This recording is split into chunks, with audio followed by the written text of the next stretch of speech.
กันเด้อทูบเทียนใหม่กันเด้อเนาะ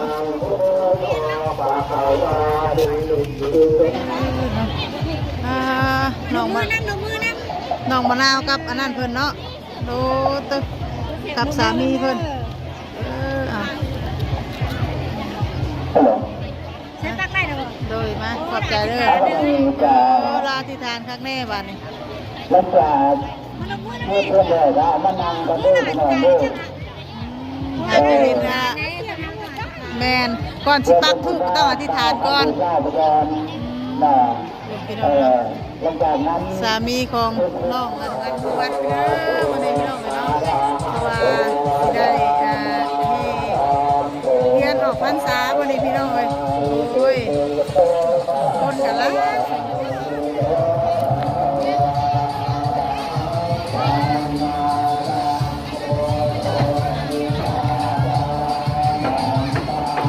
วันนี้มาเวียนเทียนพี่น้องก็จะเอานะ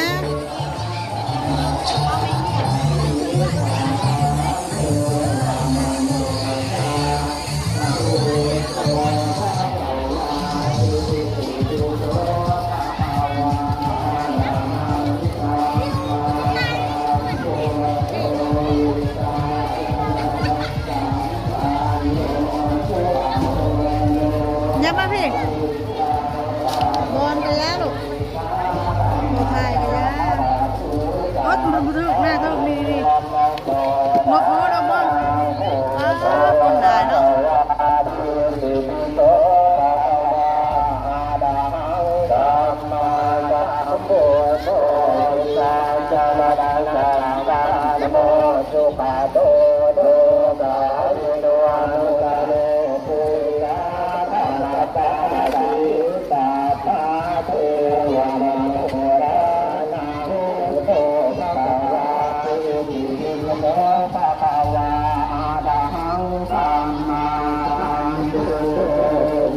จาลาดาจามันโนตุปาโตโตกาลิโยโมโมโตุยาสาติสาธาเทวมโนสาโตภะคะวะติโลภะคะวะสัมมาสัมพุทโธคนหลายเนาะหลายสมควร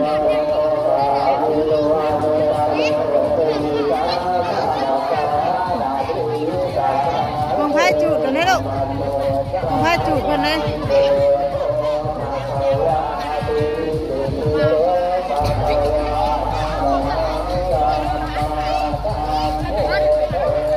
เป็นไงวันคิว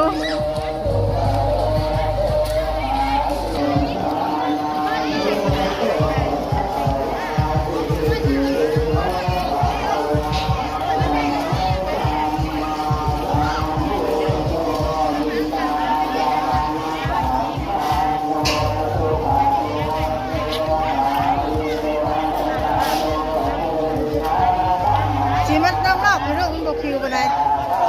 บคิวทุก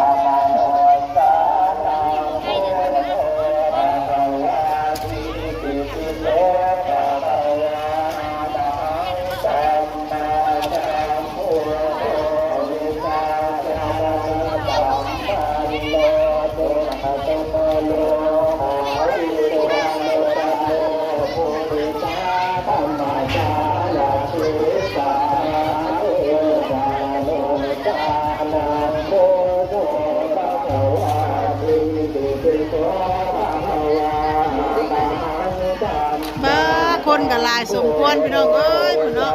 วันนี้ก็มือออกพรรษามาเวียนเทียนทางบ้านเขาเนาะ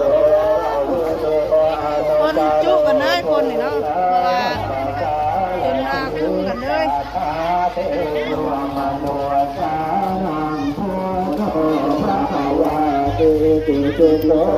กันบ่ได้ลงมาเบิดเลยพี่น้องเอ้ยเพราะว่าทางมันอยู่ทางโปรเจกต์ก็ยังมีผมบางคนก็บ่ได้ลงมาคนเฒ่าคนเนาะคนว่าย่างนั่นก็เลยทางนี้ก็คนทางป้าทางทาย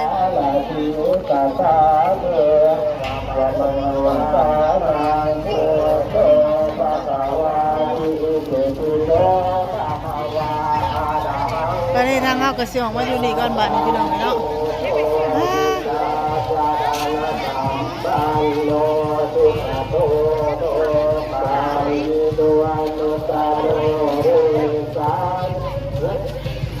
นาทีตาสาเทวะมโนจานังโกโตภะคะวะติติโตภะคะวะดามังธัมมาสัมพุทโธวิชาจานัง ถือว่าคนนี้ได้สมควรอุ้มลูกเรียนลูกเต้านำ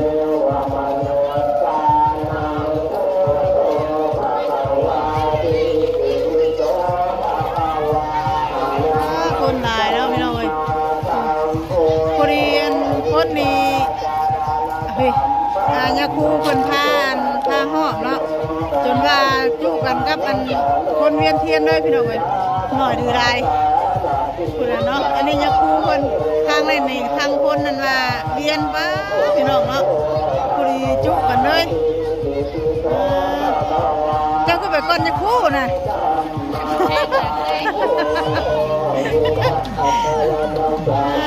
เนาะโอ้ยพี่น้องเนาะ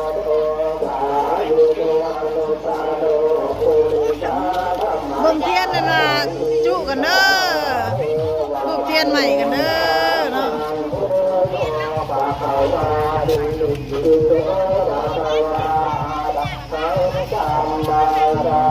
ไปซะต้นคือกันนำทางเฮาก็สิเฮกันนะเพิ่นก่อนถ่ายเด้อ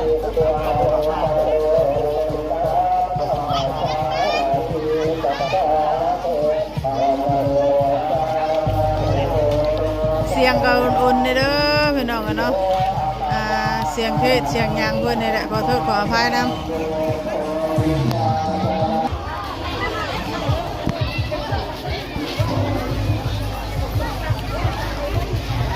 หอบแล้วเราหอบที่3พี่น้องเลยหอบแล้ว2 หอบ 3 หอบมาเบิ่งกันมาหน่อยดีรายบาทนี้ว่าคนเนาะเบิ่งตอนนั้นระวังเด้อตอนนั้น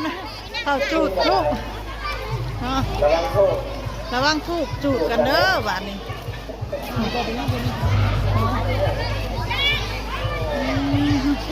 แง่กันย่านแต่ทุกกันได้หลายเนาะระวังเด้อเข่าก่อนป้าตะเนาะย่านพันไม่รังได้แบบนี้นะว้าวมึงนี่พี่น้องเลย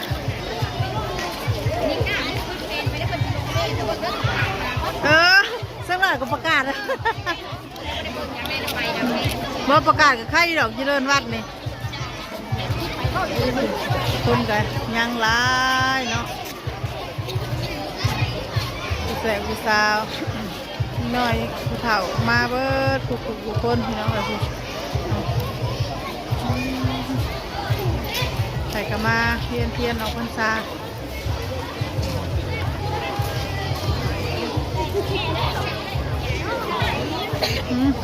ได้แล้ว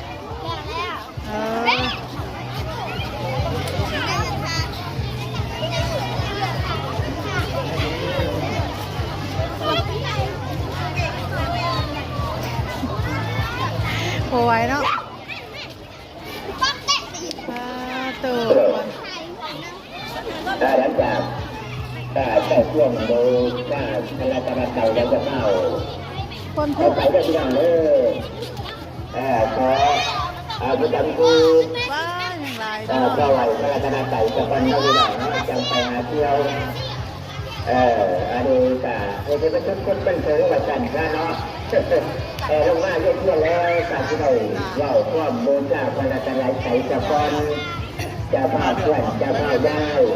ประจำปีจะพอนเพิ่นเวียนเทียนทางจากเวียนเทียนแล้วปักธูปปักเทียนแล้วเพิ่นก็สิได้เห็นว่าพังเทศพังธรรมก่อนเนาะพี่น้อยก่อนสิได้เห็นว่าจบพิธีเนาะโดยวันนี้สิก็ปักธูปก่อนพี่น้อยวันนี้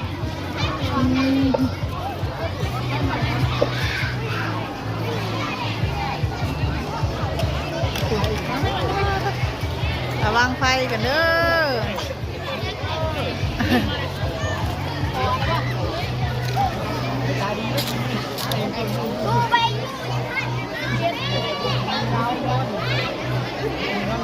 ขออธิษฐานเอาพี่น้องพี่น้องเวียนเทียนแล้วก็อธิษฐานเอาเด้อไผอะไรสิ่งใด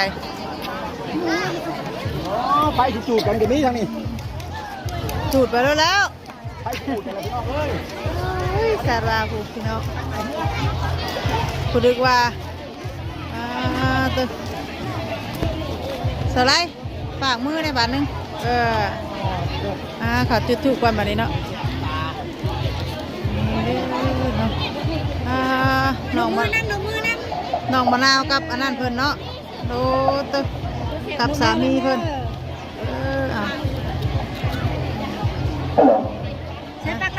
โดยมาขอบใจเลยลาที่ทานครั้งแน่บ้านนี้ หลังจากเมื่อเพื่อนเลยว่ามานั่งกันด้วยพี่น้องด้วย งานเห็นนะแมนก่อนสิปักทุกต้องอธิษฐานก่อน หลังจากนั้น สามีของน้องอันมะนาว แล้วเราก็ช่วยกันใจถ้าเขาไม่นั่ง คือว่าคนหลายเนาะหลายสมควรพี่น้องเอ้ย ว่าพื้นไร่เนี่ยมันใกล้กันแล้วมันตื่นแล้วมันเกิดไปเรื่อย ทั้งเพิ่มกันตุ๊กน้องเอ้ยบอกเลยเนาะอันนี้กันยังรอดมาปักทุกกันอยู่เนาะเพราะว่าปักถูกปักเทียนผู้ใดปักแล้วก็นั่งถ่ารอพังเทศพังธรรมอีกเทื่อนึงทางนี้ก็คือว่าปักแล้วเนาะก็พังเทศพังธรรมกัน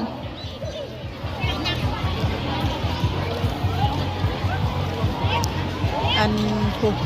ผู้ท่านได้ปักแล้วก็ยันแต่อันวานนั่นบัดนี้ยันแต่จุดกันเนาะเพราะว่าก่อนจุดธูปนี่ก็ขออธิษฐานสิ่งศักดิ์สิทธิ์เพิ่นอยู่ดีมีแห้งแต่ยัดตัวใหญ่กันไม่ต้องดูเนี่ยหลายคู่หลายคน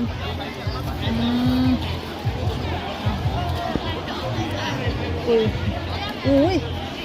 ขอโทษผมเห็นพระอยู่ทางดังตัวเรายืนกระเด้อยู่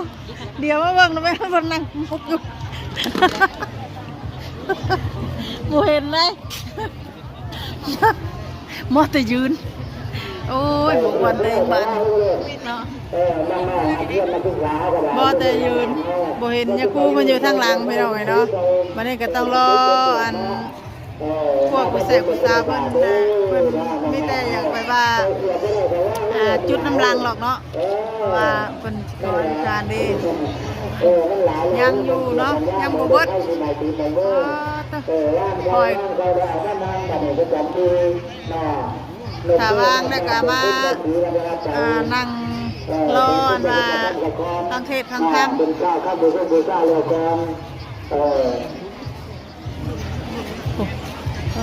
ทางนี้ก็หลายสมควรเสียที่แต่มืดทางนี้เนาะคันว่าแจ้งนี่โอ้สมบัติใส่หลอกไผ่แจ้งบนเนาะบ้านว่าโฮมกกอันนี้นะเอาว่าได้โฮมกกลำไยได้พอใส่หลอกไผ่หลอกมึงเนาะไผ่ยำเนาะเวลามีบุญเนาะใส่หลอกไผ่แบบเชิงชื่อนะมันจะงามเลย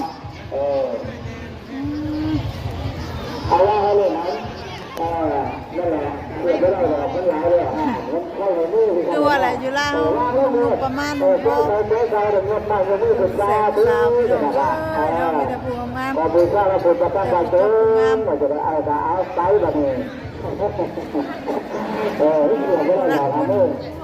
คนมีอะไร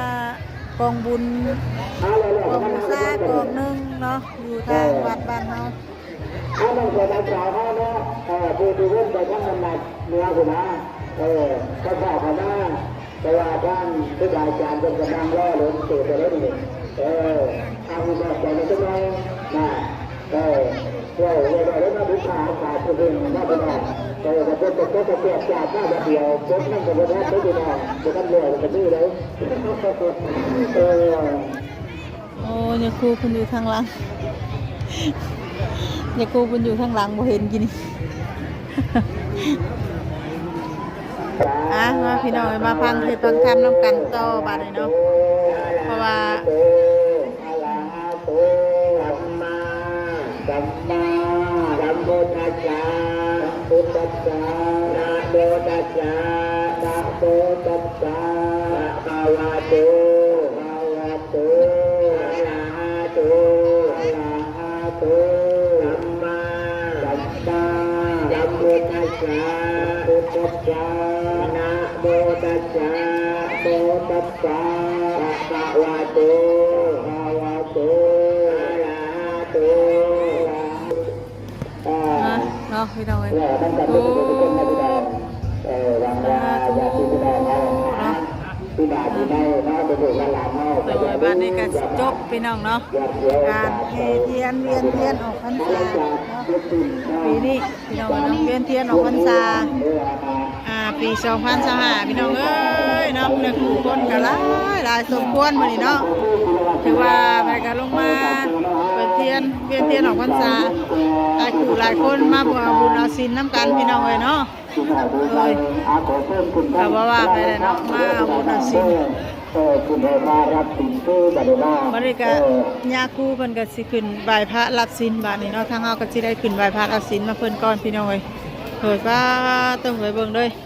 อคนหน่อยดีหลายลายนี่แต่ว่าบัดเวียนเทียนได้นะคนสิขึ้นเลยบ่หรือว่าจังใดเนาะ